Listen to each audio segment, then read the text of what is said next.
కానీ మేడము చాలా అసలు ఎంత ఎక్స్ప్లెయిన్ చేశారంటే నాకు ఒక మదర్ తర్వాత ఒక మదర్ అంటే ఎప్పుడు నేను ఆవిడతో అలా నేను చెప్పలేదు అసలు.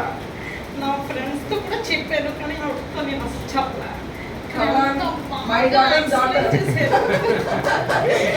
ఒక్క క్వశ్చన్ ఆన్సర్ మర్చిపోతే 10 times రిపీట్ చేశారు.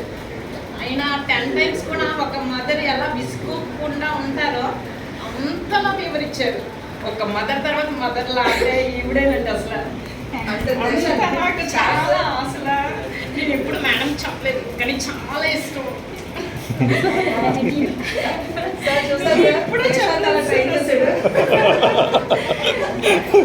నాకు అంటే ఫీజు విషయంలో కూడా మేడం సో సపోర్ట్ మేడం అసలు చాలా. నాకైతే I like to madam. Thank you madam.